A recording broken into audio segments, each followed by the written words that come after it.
তম দিনের মতো আমরা অবস্থান কর্মসূচি চালিয়ে যাচ্ছি।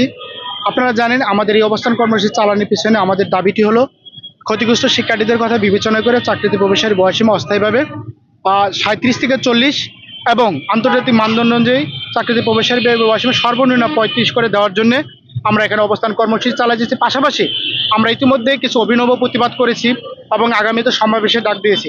অর্থাৎ মাননীয় প্রধানমন্ত্রী জনাব তারেক রহমানের দৃষ্টি আকর্ষণ করে আমাদের দাবিটি তার কাছে পৌঁছানোর জন্য যা যা করা আমরা চালিয়ে যাচ্ছি।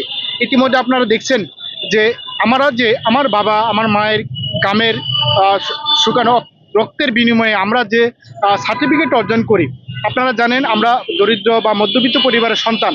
প্রত্যেকটা বাবা মাই এই যে আমরা শহরে যারা পড়াশোনা করি তারা কিন্তু অনেক কষ্ট করে হালের গরু, ধানের চাষের জমি বা অনেক সময় দেখা যাচ্ছে যে মূল্যবান জায়গাটুকু ভিটা বাড়ি বিক্রি করে দিয়ে হলো আমাদের মতো অনেক সন্তানদেরকে অনেক স্বপ্ন দেখে পড়াশোনা করান। সেই স্বপ্ন দেখে পর আমাদের সবারই তো ভাগ্য হয় না ঢাকা বিশ্ববিদ্যালয়ের মতো জায়গায় বা বুয়েট মেডিকেলে পড়ার। এর বাইরেও একটা জাতীয় বিশ্ববিদ্যালয় এবং অনেক প্রাইভেট বিশ্ববিদ্যালয় রয়েছে যেখানে শাসন জট, নানা রাজনৈতিক অস্থিরতা, বিভিন্ন কারণে চাকরিতে প্রবেশের বয়সীমাটি ইতিমধ্যে আপনারা দেখেন যে অর্জিত যে সার্টিফিকেট অর্জন করি সেটা 27 থেকে 28 বছর চলে যায়। তেমন অবস্থায় আমরা সার্টিফিকেট অর্জন করতে করতে আমাদের যেহেতু 27-28 বছর চলে যায়, সেক্ষেত্রে আমরা যখন জব সেক্টরের জন্য প্রস্তুতি নেই তখন নতুন একটা সিস্টেমে আমাদেরকে প্রবেশ করতে হয়। একাডেমিক পড়াশোনা আর চাকরি পড়াশোনা আপনারা জানেন টোটালি ভিন্ন।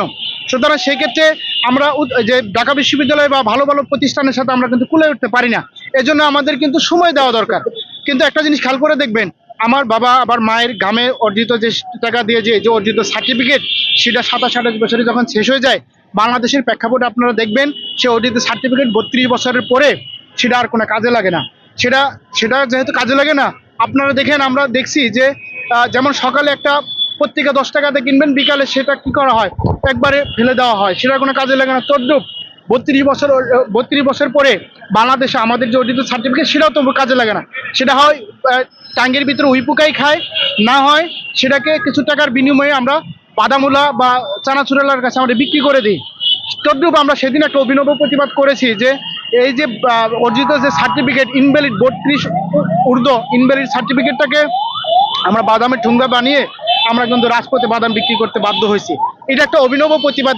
এটা হলো লক্ষ লক্ষ তরুণ শিক্ষার্থীদের বাস্তব প্রতিফলন, যেটা মানুষের হৃদয়ে রক্তক্ষরণ হচ্ছে প্রতিনিয়ত, সেটারই একটা বাস্তব প্রতীকী প্রতিবাদ হিসেবে আপনাদের মাঝে তুলে ধরা হয়েছে।